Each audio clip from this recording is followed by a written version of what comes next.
Assalamu alaikum and welcome to Conversations with Authors at the Mullah Asghar Memorial Library and Resource Center.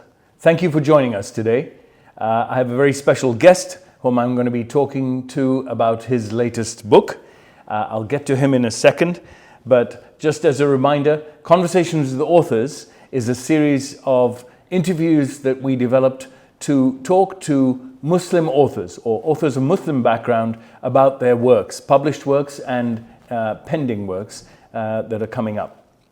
We started this series back in 2020 and we're happy and delighted to continue today with a new set of interviews, starting with today a book called From Dhows to Diaspora by Dr. Hasnain Walji. It is a book about the Khoja the Khoja journey and the legacy of the Africa Federation. And I'll talk more about that in a second. But for now, I want to introduce our author for today, Dr. Hasnain Walji. And I'll do so, welcome Dr. Hasnain, I'll do so by talking directly from, or reading directly from the book in terms of who he is and what he has accomplished. So his biography reads like this. Hasnain Walji is a researcher, writer and global leader whose contributions span nearly 4 decades. Born in Moshi, Tanzania, he's a prolific author, a title that I gave you too, with 26 books on complementary medicine to his credit. Hasnain Bai's work reflects his deep commitment to the Khoja community and his passion for social justice. His long service to the World Federation as one of its original leaders, Secretary General, Vice President and President, and now as head of the Khoja Heritage Project. An exemplary career regardless. A close confidant also of Mullah Asghar Jaffer, Hasnain Bai played a pivotal role in shaping the World Federation's organization, mission and vision. Beyond leadership, he directed a documentary capturing the Khoja community's resilience and cultural evolution. The Khojas, a journey of faith. His latest endeavor is to compile a book of the history of the Africa Federation, which is what the subject of our talk is today. I'll rest at that point, except to say welcome back to Toronto. Thank you very much. It's great to have you. Great to be here, as always. Thank you for coming. Dr. Walji, in your book, right at the very start, there is a dedication to one of the luminaries of our community, and that is none other than Hassan Ali M. Jaffer. Tell us who he is or who he was and why you have dedicated this book to him. I could write a book on my friend Hassan Bhai. Briefly, his name is Hassan Ali Muhammad Jaffer Sharif Devji Jamal. Okay. Devji Jamal was a man who introduced or took us to Ayatollah Mazandarani, and we are of the faith of the Ahlul Bayt today, thanks to the efforts of Devji Jamal. Mm-hmm. So, Hassan Bhai has an amazing and a profound pedigree. Right. So he's a great grandson of Devji Jamal. Right. Hassan Bhai was also a prolific writer, and he began this journey writing his own book called Endangered Species about the history of the Khoja community, which was incidentally published by the Mullah Asghar Memorial Library and Resource Center. Yeah. And subsequent to that, he always had a desire that we wrote the history of the evolution of our institutions. Mm-hmm. In Africa Federation being the original one. Right. He wanted to have this history written. Long story short, he wrote me into it to say, you're going to help me with this book. He volunteered you. He volunteered. He voluntold you. Yes, voluntold me. So, and I said yes, couldn't refuse Hassan Bhai.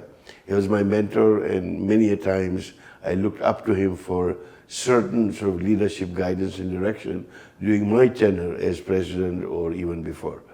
So he passed away.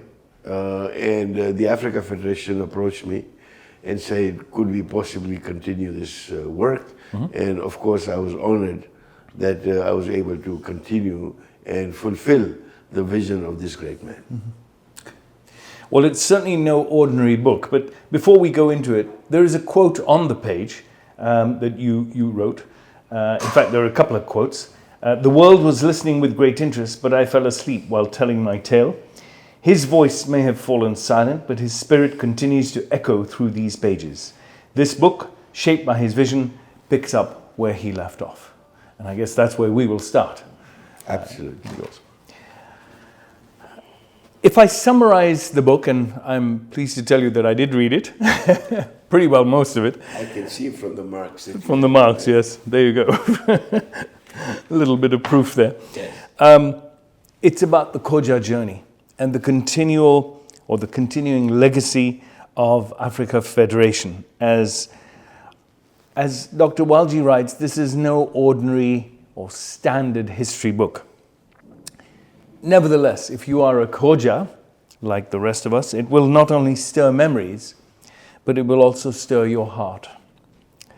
The chapters include accounts and descriptions of how we became Khoja Shia Ithna-Asheris, our migration by our ancestors to East Africa and what we did there, the formation of Africa Federation, the various leaders of the Federation and the community at large, our misfortunes and challenges that we faced and how we faced them, the evolution of the World Federation, which emanated from and which was birthed by Africa Federation for the most part, our mouthpieces like Federation Samachar, still going strong, our alims and our alimas, some of the community's key luminaries, and our volunteers, whom without we would not be much to write home about, and our local Jamaats, the many ways in which we have served and continue to serve humanity at large, our relationship with the masajid,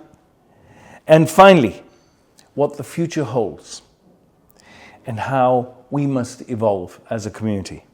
Dr. Walji challenges the reader and community to reflect and think about where we are headed. In his epilogue, he touches on the ongoing discussion about keeping our identity alive and what the languages and the importance of the languages of Gujarati and Kutchi hold for us. So, turning to one of the first chapters, which is the conversation with Pir Kaka and the young man. And by the way, I hope to hear more about Pir Kaka and the young man in the future, maybe including some humorous anecdotes, which you are so fond of giving. But for this one, his quote on page 28, I believe it was, about Africa is evocative. And it says, I'll quote, "How can the reader, in the comfort of electric light and the plush cushions of a sofa, begin to fathom the darkness and disarray that once gripped Africa?" Tell us more about that and why you chose this particular conversation to highlight this. Sure. So as I mentioned this in the book, I came across an article written by Pir Kaka. By the way, every character in there is not a fictional character. Mm-hmm. They all existed in their own time. Mm-hmm. So I did not make this up, trust me. Pir Kaka wrote a travelogue of sorts in Gujarati way back in the early 1900s when he came to Lamu and eventually moved to Kampala via various ports of call. So I came across this article in a book, a directory that was published in 1961 as the official directory and an account of the Africa Federation. Since then, 61 years later, is this book that we have published. Right. For 61 years, there was no official book or account of that. There were a couple of books which are well written by Hassan by himself, as I mentioned, Endangered Species, and also by my friend Sipin Panjwani, who wrote another book, a very well-researched book, reference book, on the Khoja Shia Ithna-Asheri of Africa. Right. But in this directory, there was an article that was published, and there was the first article that you would read as you open the directory. And I took my cue from that and said, I will also begin my book, or this book, with Pir Kaka's quote. And then when I translated that from Gujarati to English, it kind of sounded a little flat because you cannot translate good Gujarati into English. The nuances, and you know that, to actually use some of the words that you would use, that Pir Kaka used. So it took away the flavor. Right. So what I did was, I reimagined the conversation in a way that Pir Kaka was talking to a young man who was very curious about our entry into East Africa and what happened. So rather than giving a timeline of saying this is how we came by Dhows and we ended up in Zanzibar, Lamu, and all the way to Lake Victoria to Kampala, I chose to use this to illustrate a typical journey of one of our community members to actually move from the coast all the way to Lake Victoria to Kampala. Very interesting. An evocative quote indeed. Yeah, sorry, let me go back. Yeah. I should have referred to that quote too. Pardon me. Yeah. So these are actual words in Gujarati. Right. I can't remember the exact Gujarati quote. It's there. Basically, સોફાના મુલાયમ તકિયા ઉપર બેઠેલો Africa કઈ અંધાર હાલતમાં હતી એ આ history વાંચનાર શું સમજે. He was really trying to convey, and it's hard to imagine, to recreate the times as to how our folks ended up from Porbandar or from Mandvi on a dhow, a 3-week journey, with the only shower that you could have was in salt water. You just dip yourself on the side of the dhow, and that was your shower or bath, and you had 1 cup of tea or 1 cup of water a day. Yeah. Those were the conditions when they came. And Pir Kaka came more or less the same way. So it's hard to imagine that when they landed in Africa, Africa was not as developed as it is today. You had to go through mosquitoes and jungles and snakes and everything else that would hit you as you were moving through from the coast to go over towards Uganda. And this journey by Pir Kaka actually illustrates that. But more importantly, I believe what it does is, it brings out the best in Khoja DNA. What do I mean by that? There's one particular quote in that book, when the young man is asking, so he says, shed so and so, shed so and so, shed so and so. I remember that. You know, so that it says, and the young man says, so many sheds. These were the entrepreneurs who had come almost with nothing, and they became, giants in terms of trade and commerce and all that, and they all became sheds. Right. Sheds, as you know, is somebody who is wealthy in Gujarati. And this is depicted the DNA of those people, of the Khoja people, as to how we flourish. It was sheer hard work, persistence, and about resilience, which I talk in the book later on. But this was the spirit of these people when they came. And this conversation of what Pir Kaka wrote in Gujarati, illustrated that. And I thought I would use that to grab the reader in the first chapter to say, let's set the scene so that you can understand that what condition Africa was when they came. Right. I do want to touch on the subject of the early settlers who eventually became Shets, and the settlement of our community and their development in Africa. Before I get to that, there is one particular point I want to highlight that you mentioned, and that was the time when the Khojas were excommunicated in their own land, in India. And when they were excommunicated, they had to find a way forward. They had to find a way to progress and continue to exist as a community without the support of their fellow Khojas. There must have been certain courage and determination in those people, in those early Khojas, which enabled them to overcome these obstacles and to continue regardless. Where do you think that courage, and I think you described it as indomitable spirit, came from? Was it something inherent, or was it produced by force of circumstance, or maybe a combination of both? Yeah, I think as you rightly point out, I think it's a combination of both.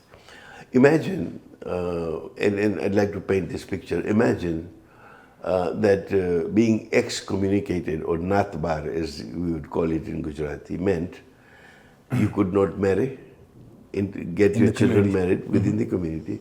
You could not even bury your dead in the community's kabristan or the graveyard there. Right. Business-wise, your businesses were affected. Now, they took this bold step of thinking and moving towards the path of the Ahlul Bayt alayhimus salam, from being Satpanthi, Khoja Ismaili into Khoja Shia Ithna-Asheri. Right. Now, I don't want to go into the split and all that, but essentially to show the impact of it, that when they did that too, naturally they were ostracized, and they had to do various things in order to survive. So now, survival became one of the main points to say, okay, you're backed, into a corner. Right. What do? You resist. You do what you can do. So that was one factor which brought them that idea that we have to do something. And that automatically gives rise to that human spirit to say, we will do it. Okay. So that was one. Naturally, the other one was the power of faith. Yes. That you're doing it because, and the whole issue was, you did this because you wanted, to go to, as per your thinking, the right path, as it were, which is, what we all believe today. So it was a combination of both. Moving on to these people, these early settlers who came in and started up their businesses in the interior and on the coast. You talk about from dukawalas to destinies. And for the benefit of those, especially the younger amongst you who have grown up and born in the West, a dukawala is essentially a shopkeeper, and it comes from the word duka, which is Swahili for shop, little shop, or corner shop, as it were. The history of our community, and particularly those people, is, as you rightly describe, one of resilience, adaptability, and contribution. It can't have been easy for those early settlers, but it is their work and their prosperity, their eventual prosperity, that gave rise to our community institutions and indirectly led to the formation of institutions like Africa Federation and everything that goes with it, the medical services and the educational services that go alongside. If it hadn't been for them, it would have been extremely challenging for us as a community. You point out in your book that some of us ended up going back to India, but others stayed on. And it is thanks to those people, those pioneers who stayed on. Do you want to say a little bit about what might have made them feel the promise of staying on versus going back to India? In 2 words as a nutritionist, I would say vitamin M. Okay. Money. Money. Okay. I say this in jest, but truly the economic prospects, right, not only for our Khoja Shia Ithna-Asheri community or the wider Khoja community, essentially it was on the basis that there were opportunities offered to the new settlers who had come in from all parts of the subcontinent. And when they saw the prospect, even some of those indentured laborers, a fancy name for slaves, yes, modern day slavery, yes, by the British, that they were brought to build the Mombasa, Uganda railway. A lot of them went back, some of them stayed back. yes, And essentially they found that they were now used to life in Africa. And going back for some may not even have been an option. Because it's interesting that the Muslims who came brought their families with them. The Hindus who came did not bring their families with them. So there were more Muslims who stayed back because the families were actually there with them. And a lot of Hindus actually went back. And some of them again came back bringing their families. So this was the incentive for them to stay. And when they saw the success, Ali Dina Visra, he was a Khoja Ismaili, with his partner, Nasser Virji, who is a Khoja Ithna-Asheri. Okay, the two of them jointly became the uncrowned kings of Uganda. And when people saw the success and the support system that was there, there wasn't much reason to go back to India. And we found our new lands, and in some cases we burned our bridges back there. So that was really something that... Interesting, very interesting. So from dukkahs to destinies, we then move to when unity became urgent.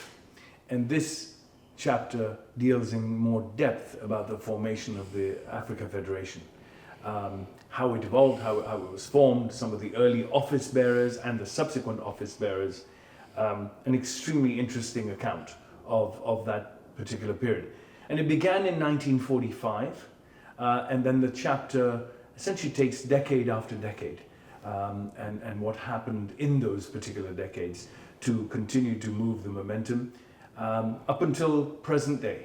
But within that period, I think it was back in the decade that started in the 1970s, where the formation of the World Federation was first mooted by Mullah Saab and others, and they took their lead from, and their example, from the Africa Federation. You are one of those people involved in that particular conversation and in that initiation of the World Federation. Tell us more about those heady days and how you came together and how you were able to mobilize and energize Jamaats all over the world to create this body. So pardon me if you allow me to go back beyond 1945. Yes. Because I think it's important to understand that nuance. 1932 or 1931, Abdul Hussain Azad Sachedina was one of those visionary thinkers in the community. In his magazine called the Munadi, Munadi is like the clarion call, said that now that we are settled in different parts of East Africa in particular, if we do not federate, because there were Jamaats were established by that time, because this is the something that Hassan Bhai wrote in his book, which I remember, as to what the Khoja penchant is, that if there is one Khoja, he's a lonely individual. He paraphrased that from the British. Where there is one Khoja, he's a lonely individual. If there are two Khojas, they'll make a Jamaat. If there are three Khojas, they'll make a federation. He paraphrased that from the British saying, say if there is one British Englishman, he's lonely. If there are two, he'll make a club. If there are three, they'll make an empire. So we paraphrased that. But that's exactly what happened. We formed this Jamaat because forming a Jamaat is very much in the Gujarati DNA, which comes way back 2,000 years ago from the idea of Naat, that every profession, the carpenter, the tailor, the plumber, whoever it is, would have their own community and their own Naat. Now when we converted, we turned the name Naat into Jamaat. So Jamaat is a core element that here we come together to do our worship and whatever. Now when Sachedina made that call, it took almost, I think, from 1931 to 1945, a long time, you know, and again in Gujarati they say that Sau Sutta Jage, Tere Khoja Khichdi Mage, meaning, we kind of start sometimes a little late, you know. But we eventually get there. So the idea was that when he made that call, that if we remain scattered, and if we did not have any connection, then we would get completely lost. And that set into motion the idea of creating the Africa Federation, which then obviously morphed into the World Federation. At one point in time, there were 71 Jamaats in Africa, as it were, Madagascar, Union, Mauritius, and all that, under the Africa Federation. Now there are some Jamaats, people have moved on. But so we created that, and then obviously from that emerged that Uganda became, you know, one of the key incentives. Again, you know, it was to us a hugely difficult moment to be thrown out of our homeland, having lived there for 150 years, summarily with maybe $100. I think you remember I was one of them. Your family came, so you can relate to that much better than I do. So when Uganda became a reality and said, now we are here, so there were people in the UK, in Canada, and everywhere else, 72, and we started slowly forming Jamaats and all that. The Toronto Jamaat, I believe, was, you know, it came from a union, some kind of a... Khoja Shia Ithna-Asheri Union Correct. of Toronto, yeah. Same thing with London. As a young student, we had formed the Sanchi Young Men's Union. Yeah. So the union then morphed into a Jamaat. And then 1975, I remember, was a time. I had just moved to the UK in 1974. Having gone to Tanzania, come back, got married, I came back here. And I took up a position as an assistant secretary of the London Jamaat. So when these elders came, Mullah Askar and Hasnain Jaffer and various others, they held this meeting in the Imam Barga called the Hammersmith Imam Barga, which was in London, that we just bought a church. And that's where the meeting was. And I was Chaiwala in chief as the assistant secretary. Yeah. And as I was serving tea, I heard certain things. And something stuck in my mind to say that a person had died in the western part of the United States, and somebody had to coach the person at the other end, the brother, to actually give Ghusl Mayyat to his brother by way of a phone coaching from Nairobi. I mean, those were the times. So the whole idea was that now we need to federate and create the World Federation. And I think we had already seen the benefits of the Africa Federation. What Sajadina Azad had predicted, that if we do not do this, we'll remain scattered, actually showed that there were 71 Jamaats at that time who were, you know, truly engaged with each other in many ways. It's not my place here to start explaining that, but essentially this is what it was. So it was not a hard sell. And true enough, 1976 we called the first constitutional conference, and you had almost, you know, apart from the subcontinent at that time, and that's another story, but primarily all the East African Jamaats, or people from East Africa who moved, which is why we called it from Dhows to Diaspora. So this Diaspora now immediately took it up and said, absolutely, it makes sense. There was no selling required. It was like a natural thing to say, let's get on with it. Now we need to have a world federation because this is what's needed. So, and I assume that as you mentioned, you were the chaiwala in chief, that countless cups of misid your chai were consumed in the process of those discussions. Indeed, and samosas too. But it's interesting you mentioned about the gentleman who passed away in Western United States, and they needed some coaching. The same anecdote is told here in Toronto by descendants of, or at least one member of the current Mayat committee, who said that in 1972 or 73, soon after they arrived here, they had to get on a phone call with the Mayat committee of Mombasa Jamaat to understand and learn how to give ghusl to a Mayat. And basically the Toronto Jamaat's Mayat committee sprang from that time onwards. Indeed. But we didn't have that particular knowledge at the time. So I guess our community is replete with stories like this that make it so very interesting and so very thought-provoking. Just going back again to Africa Federation. So when Africa Federation was formed, with the help of so many key personalities in the community at the time, they formed more than just a collection of Jamaats.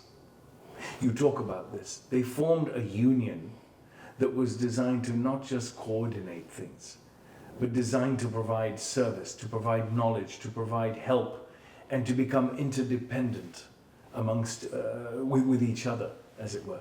Tell us more about that, the thinking behind the Federation of Africa. See, as somebody who has so much corporate experience, Shabbir, you would know this more than most, that in order for any institution to function, you need to have consistency, you need to have a certain way of working, like your SOPs and things like that, that are essential for the growth of any institution. And what Africa Federation did, and the thinkers at the time, and basically remember, these were very savvy business people. They may not have been trained into the corporate matters and your leadership development programs and your Myers-Briggs and all those good things. But they were very astute, pragmatic people. And what they saw was that we had to standardize. One example, within the Islamic history, there are so many variations of the dates of the wiladats, the birthdays of the Aimma, or the wafats of the Aimma. And if you go in the wider Shia world, there will be 3 dates for the wafat or wiladat of someone. Right. One of the things that the Africa Federation did was they did their research, they made sure that the scholars in the seminaries were referred to, and they came out with a standard calendar. That we would know that on a certain date, this is what the wafat is, or this is what the wiladat is. And everybody followed that to the T. Everybody was on the same page. Exactly.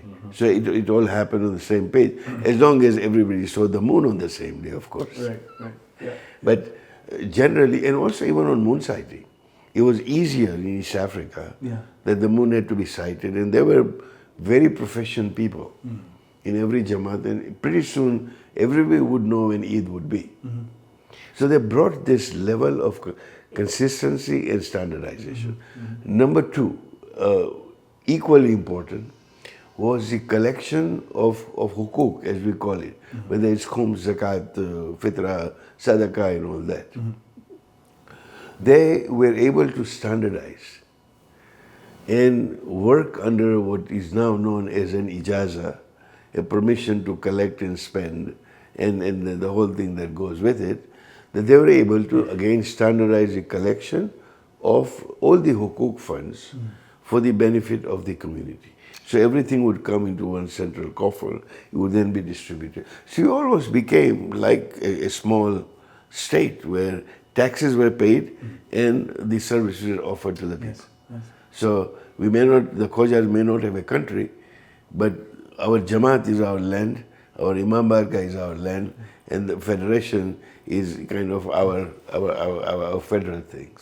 So in the process they developed, Africa Federation that is, they developed and created a business model, if I can use that term, for the rest of us, for the other federations that formed after Nasimco and Pakistan and absolutely, there may have been variations because of the circumstances, but it was literally copy and paste. You use that, and many a times, we would look at experiences and say, okay, this is what happened in Africa, so we can replicate this in the UK and things like that. But over a period of time, obviously things have evolved. We have become much more sort of progressive in the way that we approach things. We have evolved as per, but when you look at the core idea of federating, that actually came, and in the book, I really look at that chapter, that how the AFED or Africa Federation was able to give birth, literally, an expression that sometimes doesn't sit very well with certain quarters. You say, no, the World Federation evolved on its own. Well, it did not. Okay, this was I would call, if not the mother, I would call Africa Federation the midwife. Yes, and you go on to say that later. Within that context, then, to be able to achieve what they did, they needed, and they were fortunate enough to have the leaders, the thinkers, and the doers, because you need all three to create something like that. Sure. And you talk about these people and you mention them by name, some of the key people involved, not just in the creation of Africa Federation, but also some of the key thinkers and leaders by city and by country. You mention them by name. There are many to look at there and many to think about. And I know that our viewers will recognize many of the names and may even be related to some of those people.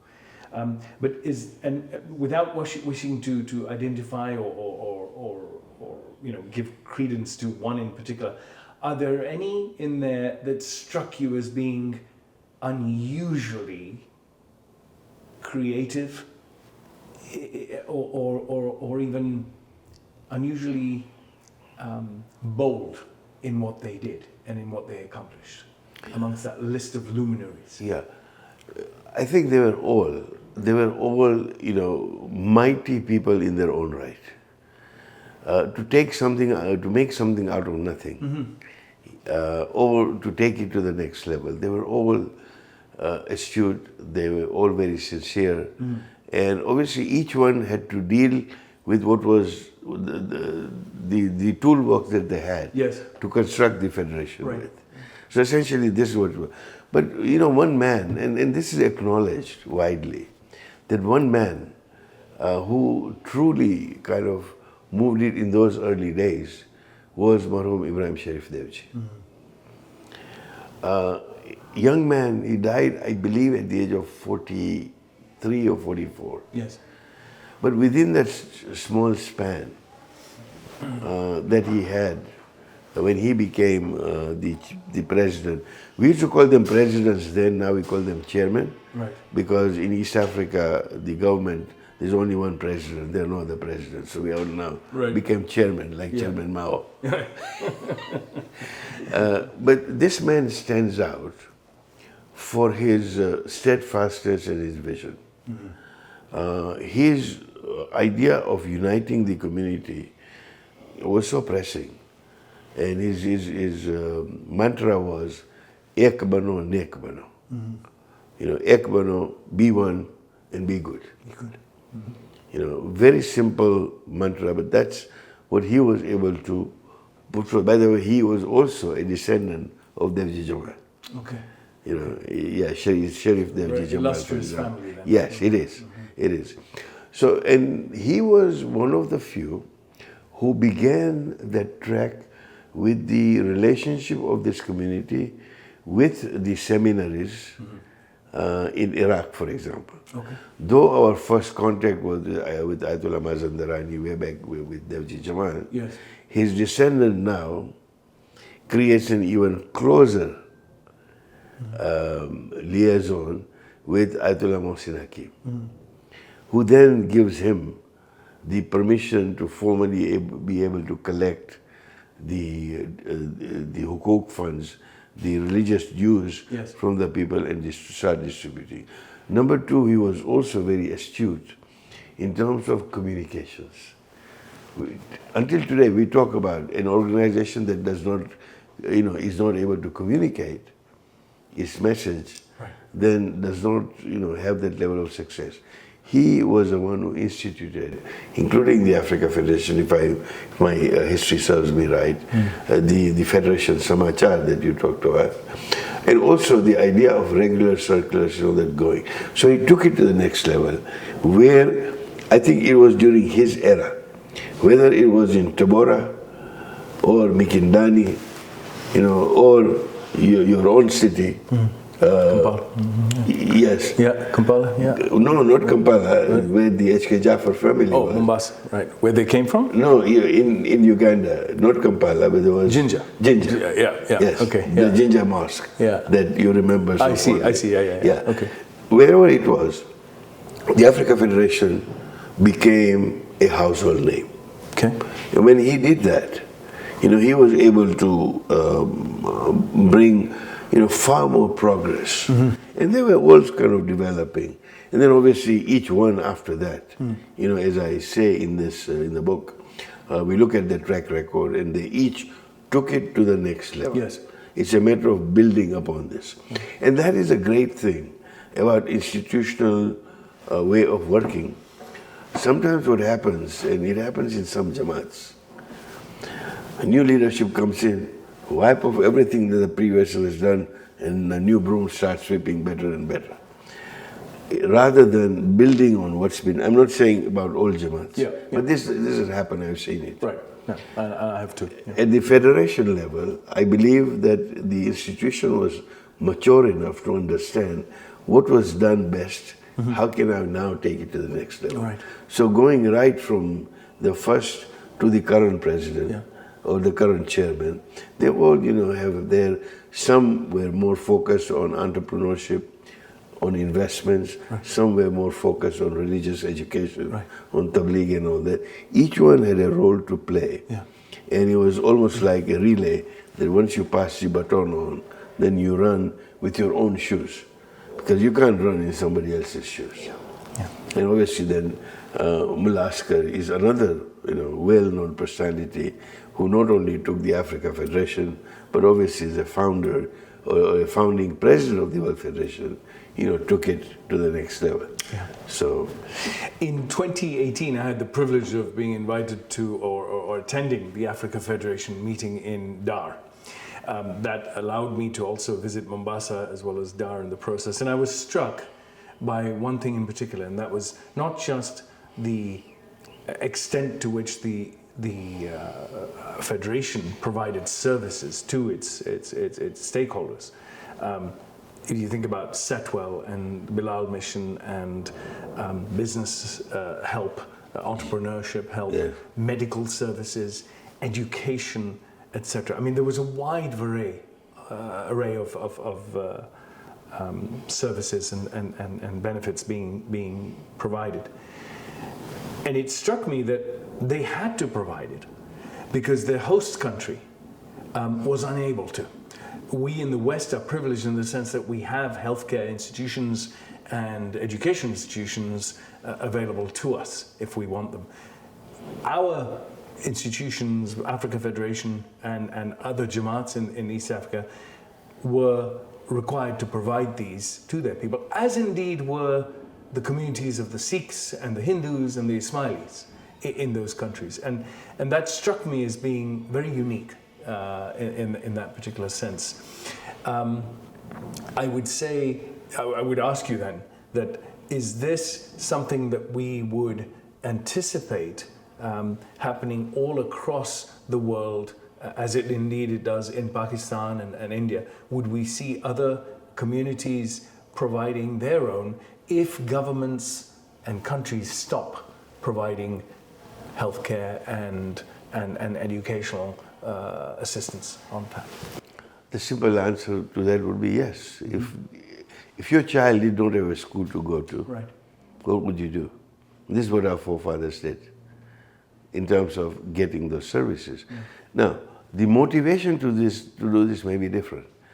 When we did this in Africa, like the Al-Muntazir School in Dar es Salaam or the Jaffer Academy in Mombasa or elsewhere, it was done out of a need because there was no other alternative, or the alternative that we had was not up to the standards of education that we as a community expected our children to have. Now, we did that. In India and in Pakistan, again, the government services were so poor that the institutions had to do something about it. And in that case, some of the Jamaats who did that. The same pattern is happening here today. Right here, next door, where they're making a little bit of noise actually, is the Al-Sadiq School. Now, why was the Al-Sadiq School created? It's not that the general schools offered in Canada, are not good in terms of the level of education, but then our orientation was different. To say that, we would like to have our children, go to a school which has a certain philosophy, certain ethos, and incorporates Islamic values into what we are doing. So it's nothing different.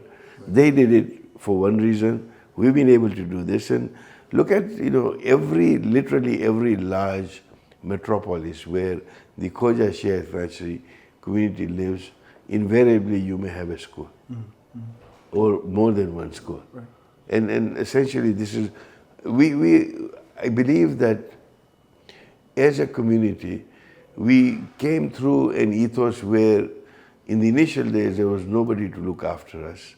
There was nobody to lean on to say so and so will do it for us. We had to do it ourselves. In Gujarati they say, again, I know that your Gujarati is so perfect that you'll understand this, to say that Apmo avaga swarge na javai, meaning that unless you die yourself, you can't go to paradise. You got to do it yourself. You got to do it yourself. Yeah. So we are into that mode to say, yes, we have to do this ourselves. So when we evolved as a community, we did not rely on any government. We did not rely on any other outside institution. All the funding that comes, that serves the Khoja Shia Ithna-Asheri community, comes from within the community. And at the same time, when you look at the wider community, we are part of the 200 million Shia Ithna-Asheri in the world, or more depending on who's counting. We are 146,000. And we happen to, the World Federation, for example, that I know of, happens to spend a significantly large proportion, up to 60 to 70%, beyond the Khoja community. Right. And that's something that needs to be understood. Yes. Many a times we as Khojas, get this bad rap for various reasons, and I don't want to go into that negativity. Yeah. But the Khoja identity is, it's like what they say in English, that some people love to hate. Yes. Yes. Yes. Yes. We get a bad rap many a time. I think they call them, yeah. So we get a bad rap for that. Yes. People don't understand that we do not just serve ourselves, but even Africa Federation. Today we have a large population of African Shias in East Africa. Yeah. And a lot of work has been done by the Khoja Shia Ithna-Asheri community. That today the population of African Khoja Shias is probably more than 3 times our original number in Africa. So what we have done is, in addition to assisting, we also share our faith with them. Right. Tabligh efforts. Yes. So this is who we are as a community: self-reliant, confident, and making sure that we do not rely, on anyone else for our own betterment. Right. Okay.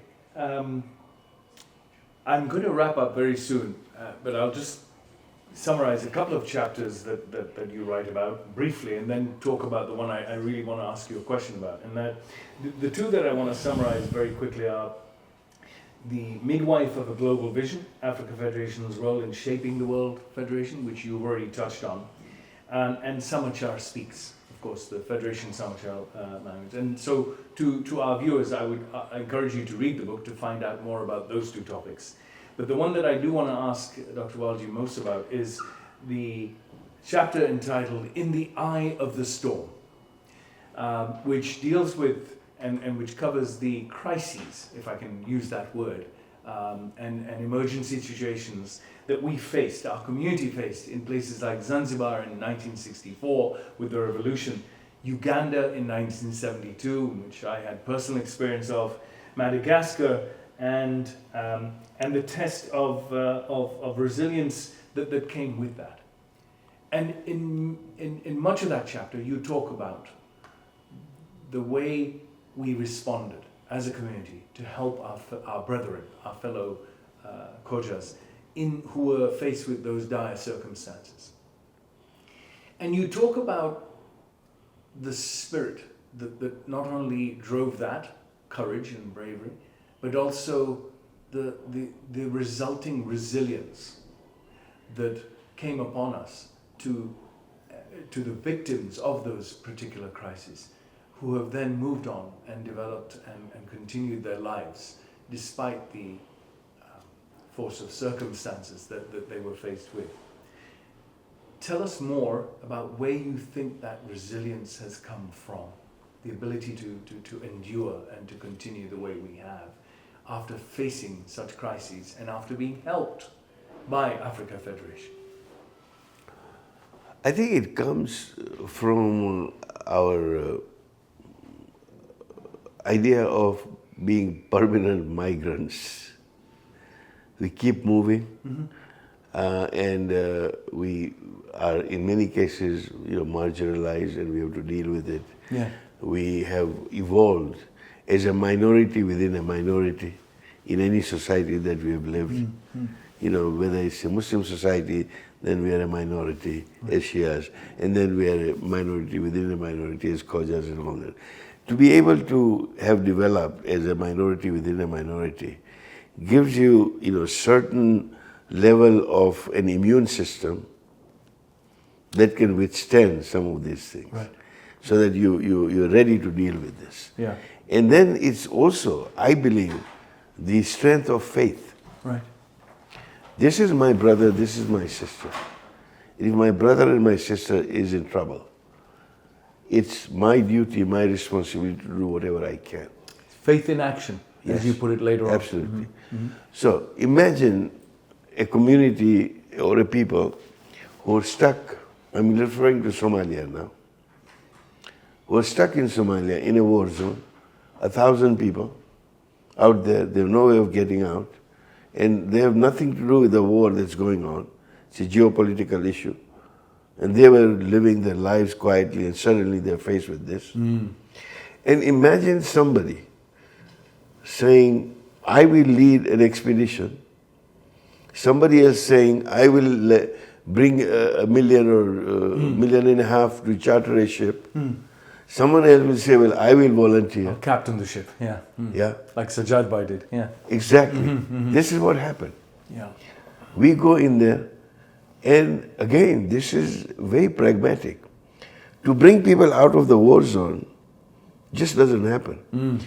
They had to negotiate a certain, I don't remember how many hours, but a certain number of hours of a ceasefire so that there would be no firing while our ship could get out. Right. So they actually bribed the two parties to just hold. To hold fire Till until we you could come get out. out. Yeah. Now look at there is this entrepreneurship, there is adventure, but more than that, there is passion, courage. To say that I want to serve. So that is, the only other state, I haven't seen any social group or any one of these groups doing anything like that. The only people who have done this, to my knowledge, to actually go into a war zone and lift a whole of their community outside was the Falashas. Right. In Ethiopia. Yeah. They were lifted out by the state of Israel and brought out. I have not seen any other example from a community organization. We did the same thing in Yemen. Right. We did. Yes. We did indeed. Now when we had the Gujarat earthquake, the network that we had in Gujarat, the Gujarat Council truck was the first truck to get into the Bhuj area before Red Cross, before anyone else, because they understood, they knew the roads, they knew the inner workings of how the Gujarat roads move. At one point they were told, you cannot cross this because your truck will fall. They said, no, we know how to do it. They just took that truck through. So it's that whole idea of serving, which makes, yes, it's not, we have, certain conflicts and some discord and all that in the community. But ultimately, like a big family, when the chips are down, everybody kind of puts through what they do. One of the things that struck me in that description of the Somalia rescue is something that I didn't know before, and I don't think many people would know this, especially if you're not from Mombasa, is that there were women from our community involved in that rescue mission. Yes. These brave women joined these brave men in a ship and went by cover of darkness towards Somalia and waited until they stopped firing and then brought them back to the mosque in Mombasa and helped to resettle them. We don't give women that much due in our community, I'm sorry to say. I mean, if you look at some of the pages of our magazines and things, you don't see any trace of women or indeed any mention of what they do. But I was glad to see your book recognizing these brave women for their service. And indeed, what a brave act that they committed. So those were some of the areas, and I would encourage again, our listeners, our viewers, to read that particular chapter, which is called In the Eye of the Storm. If you really want to know what our community is made up of and the brave and courageous individuals that our community consists of. Just a small mention on that. I think there is a book recently published about the Somalia rescue in much more detail. Yes. Yes, there is. Yes. I'm about to read it, actually. Right, because I think that book gives a vivid account. Yes. All we could do in this book was just mention, a brief mention. It doesn't tell the whole story. Yeah.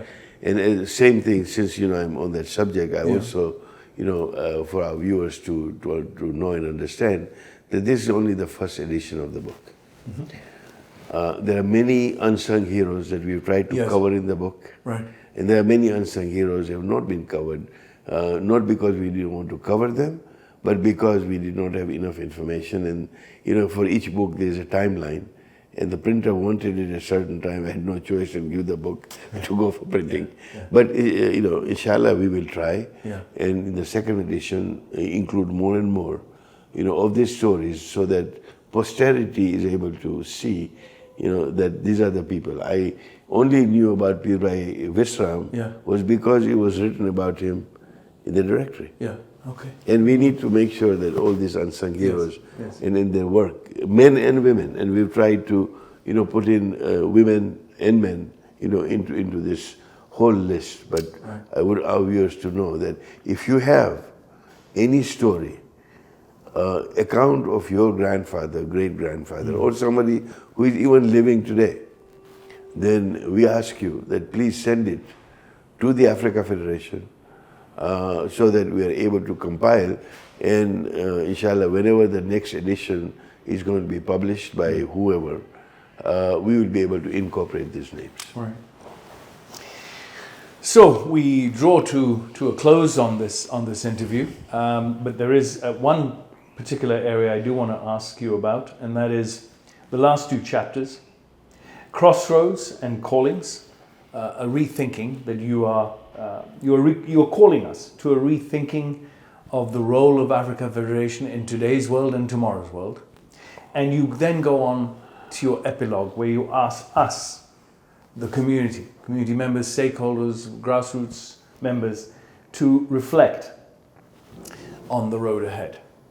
And I must say, I was struck to the point where I began reflecting and thinking, where does my community need to head, and how can I help? And I hope others who are watching this will do the same. But if there are some closing thoughts you have in this particular regard, both with regard to that penultimate chapter, Crossroads and Calling, as well as the epilogue, what would they be? Right. Well, thank you for asking that question, also allowing me to acknowledge that the author of that chapter, Crossroads and Calling, is Abdul Hussein Tijani, a foremost thinker and a strategist. We invited him to contribute a chapter to the book, so we acknowledge that it was written by him. Okay.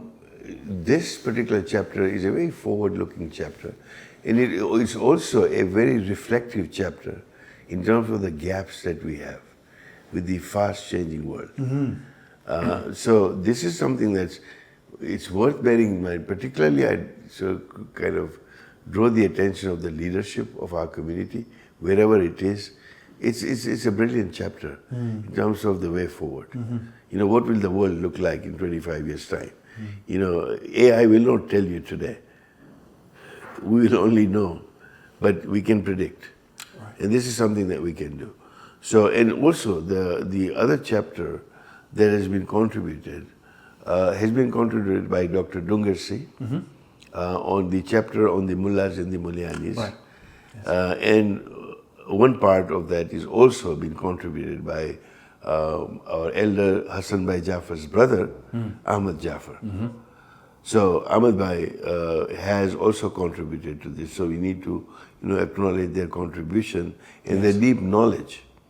And that particular chapter of the mullahs and the mulyanis is certainly worth reading, because they are the ones who made us who we are as a community. Right. These were people both men and women, who do their daily things, earn their daily living by the day, and teach their fellow community members about faith in the evening. These were sincere souls who made a difference. Yes, like Maulvi Ali Muhammad Jaffer. Absolutely. Who you mentioned in the book, and Yes. who was one of the Maulvis who I used to listen to as a little boy. Exactly. So, yeah. I mean, there are many like Maulvi Ali Muhammad.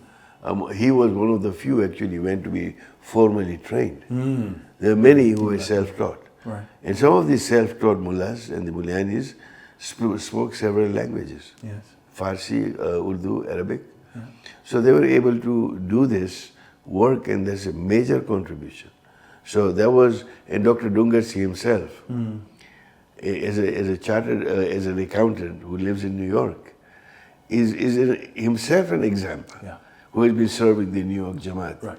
For many years. For many years. Yes. Okay, and these are the typical sort of icons. Yeah. Sadly, and I say this with the greatest of humility, sadly, as we evolve as a community, our own seem to be less recognized than those who come from elsewhere. And my submission is, they're all good scholars, and may God give them more knowledge to be able to serve. Yeah. But as a local mullah, as a local mullani, I understand my community better than anyone else. And they're probably able to better understand the needs and be more effective. This is my humble opinion. So we need to give equal gravitas to all those, where it's not an idea of who is better, who is not. But they have an extra ability to be able to understand. They all provide value in one way or another. Yeah. Now, and also Abdul Salim Tajani's chapter is a very forward-looking chapter, but it is also a chapter that moves you into a discomfort zone, if you read it carefully. Yeah. He does not mince his words, and that's exactly why I asked him to contribute this particular chapter to be able to say things that we also need to hear moving forward. Is that the one, what was that chapter called? Just for the record, and for the benefit this of our is viewers. the penultimate chapter. Yeah. Oh, it is okay. It's Crossroads and Crossroads and Callings. Yes, Crossroads and Callings. Yeah. The last chapter, which needs to be looked at by the leadership in particular. Yes, it is. To say, this is our. I mean, you have been part of the World Federation strategic plan at one time, Project North Star, and you know how important it is in terms of forecasting. Lastly, yes, the last word would be. I say that you read the epilogue, you read the preamble, and I wanted to envelop that book to say, it's not about we. It's not about we. It's about I. Make an I statement. What can I do? Sometimes making this we statement is, let's do this. Well, who's going to do it? But if you make that into an I statement, that I am going to do something about it. And if everybody else says, I'm going to do, then that we becomes effective. And that's the thing that and the second thing, which is what I have known to be speaking about like a broken record, is the idea of that Khoja identity. Recurringly, you will see that the one word that comes across is Khoja. And like I said, it's a word that evokes different emotions in us. All I ask, our viewers, is to go back, take a deep breath, and look at the Khoja heritage as a foundation, and the Khoja identity is an evolving identity. A Canadian Muslim Shia Khoja or a British Muslim Shia Khoja they may have different perceptions of their own identities. Right. But we can amalgamate. But what gives us foundation is our Khoja heritage. And this is what the final message in the book is. look at yourself, what is you can do to serve your community and serve humanity, because this is ultimately who we are. We go back to the idea of hukukul ibad, which are the rights of other creatures upon us, and we serve and encourage others to serve. Thank you very much. Very thoughtful and reflective conversation, which hopefully our viewers and our listeners will understand and benefit from, and appreciate the work that you have done, you and your team of researchers at the World Federation, at the Africa Federation. And thank you again for joining us today for Conversations with Authors. Thank you, Shabbir. Appreciated it always, and we look forward to this being streamed or put forth on the MARC YouTube channel as soon as possible. Inshallah. We look forward to that. Thank you.